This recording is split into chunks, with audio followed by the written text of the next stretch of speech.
Thanks, Paul. Good evening, everybody. I suppose a special welcome to the people from Cork, people from Kerry, people from Mayo. It's not often you get a chance to come to Dublin and celebrate.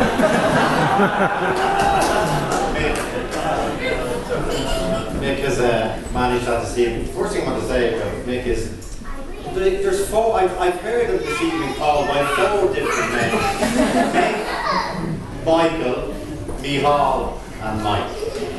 I said, were you and Fianna Fáil in different banking names? Four different names. And he tells me his brother Noda's here.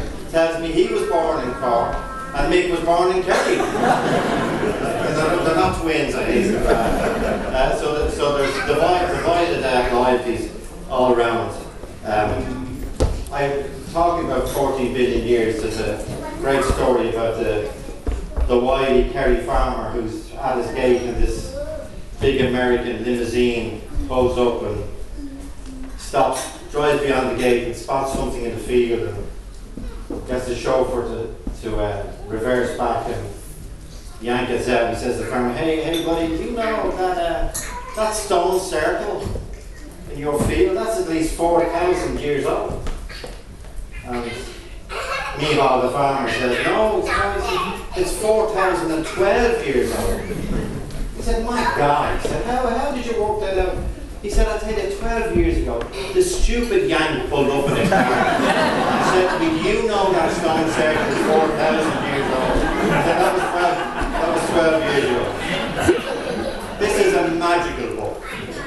I promise each and every one of you, if you get this book and read this book, it is pure magic.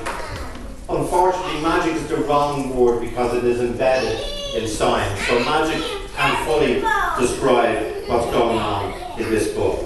Mick, first of all, when he contacted me, sent me reading notes, as he does, and he said, would you read a book called, wait for it, The Universe Story from the Primordial Flaring Forth to the Echozoic Era, a celebration of the unfolding of the cosmos. I said, Mick, have you joined Renew or something? This is a manifesto. But when you come across this book, or indeed any of the other books about the Big Bang, they are heavy, deep tomes. And it takes a poet and a scientist and a wise person with a great understanding of the world, and not just of the now, but of where we came from, and more importantly, I think in this book, where we're going to distill that into 4,000 words, 20 pages, 20 golden pages, thanks to the illustrator Olivia Golden. To actually distill that into 20 pages is a magnificent achievement. Because I think what Mick has done, sorry, Mick, Mike, Michal. What Mick has done, we call him Mick because when I first met Mick Casey when we were in Trinity College, and we got involved through Mary Wheel and community work with the activities down in John McDermott Street, and there was Mick, Mike, Michal, Casey, and there was Paul Lavelle, and there was Peter Lamass, and there was Shawnee Lamb, and there was Mick Rafferty, and there was Paddy Malone, and there was an incredible, talk about Big Bang team. There was an incredible group of community and social workers in that particular area.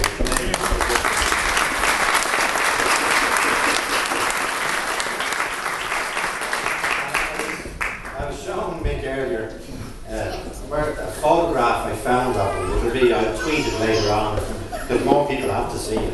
A photograph I found of Mick carrying a cross in 1985 up Sean McDermott Street. By the way, he hasn't changed. He still has a moustache. By the way, people don't know me. This is not a November moustache. This is, believe it or not, but he insists on wearing all his Martin Wheeler's moustache. He insists on wearing. But there was an incredible energy down there at Sean McDermott Street, and I do believe they made such a difference. This book,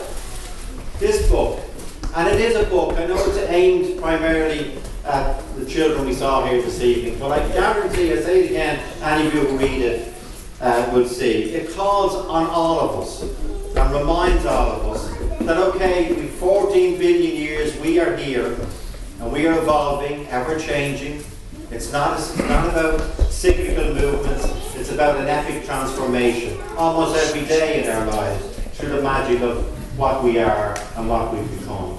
And Mick is also saying that our destiny is being here today, and we come from the stars and the Big Bang Theory and all the things that evolved, and the heat and the cold and the atoms and the big soup, as he calls it at one stage, and we are where we are today. But Mick also says that we are where we are today with a mission as well, that we have been created, in the broader sense of that word, here today, as people on an earth, as humanity on an earth, that has, through our sentient being and what we are, that has a responsibility, and in fact we're the only species that has the ability to think ahead.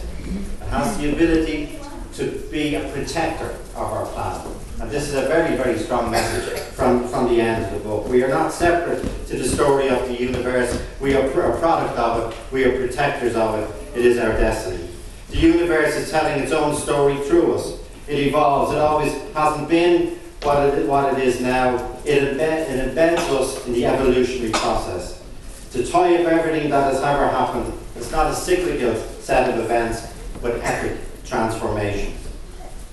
There's no Garden of Eden in this book. There's no prophets or belief system. He locates each and every one of us an animal, tree, plant, rock, sea. Think of everything around us. All evolved in different ways, producing all the things we know in the universe. As he calls it, the atoms family. That's what we are.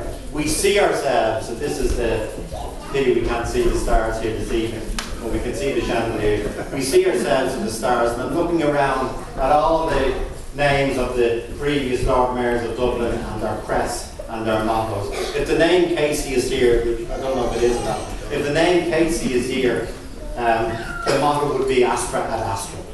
Reach for the stars. Because that's what Mick has done in this book. He's actually made us look up and see ourselves in the universe and the history of the world as we know it over 14 billion years. Mick himself, what way would you describe Mick? He's full of life. And this book is full of life. This book is about life. And Mick himself, he hasn't got he has a childlike curiosity. You saw it here in the glimpse, but you all know well, I suspect. But you saw it here in the glimpse at the start of this event here this evening. That is, he's still got that brilliant, gentle way about him. And I reckon, as Mary says, he can go into a shop or a meeting or whatever, and he comes out with a result that nobody could have even thought of, let alone achieve. He has that incredible ability to disarm people. Priestly, Mary. according to me. And this book makes the complex simple. Like when you Google now the Big Bang Theory, unfortunately what you get is a TV sitcom. That's what comes up again and again and again. But that's at one end of the spectrum, and Stephen Hawking was recently in that same sitcom. And then at the other end you come across Hawkins and Dawkins and all the other writers that make references. But they can be very, very complex theories. And I think what Michael has done in this book is not only explain that theory, I actually firmly believe in 4,000 words he's taken it a step forward, because he's given us science. Religion can exaggerate our role in the creation of the world, but science can sometimes diminish our role in the creation of the world. And what Mick has done in this is actually take us back to the centre of it. That we are here. Yes, we did evolve, and yes, the Big Bang Theory is what the belief system is. Yes, we did evolve, but we also evolved for a reason.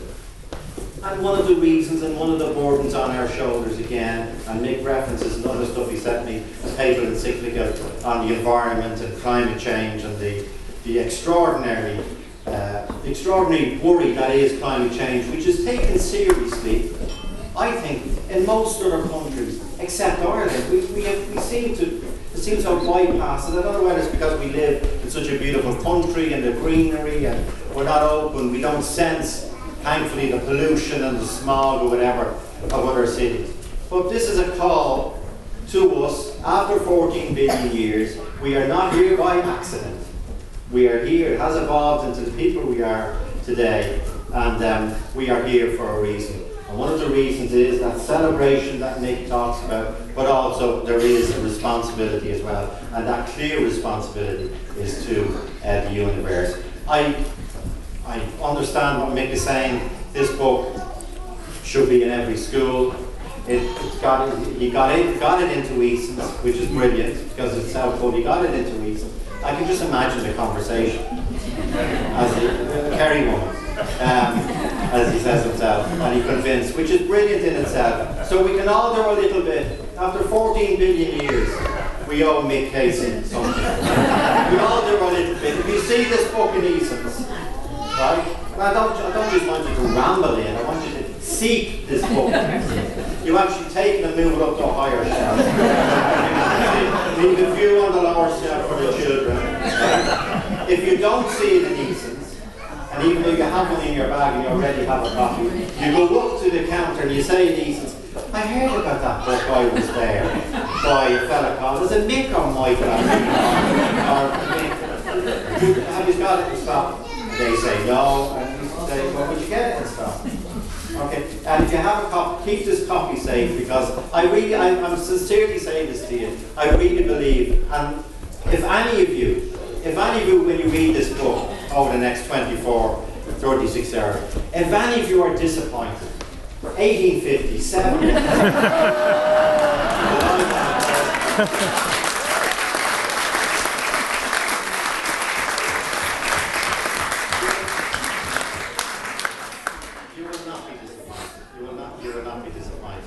and I congratulate Nick and Mary on it's a magnificent, which has taken them a long time, but you would see to distill the story of 14 billion years, 14 billion years into 4,000 words and 20 beautiful pages and fantastic images by Olivia is a fantastic achievement. It's a fantastic achievement. And I've been dying to say this for years, but I realised whenever that I was from the wrong side of Olivia or whatever.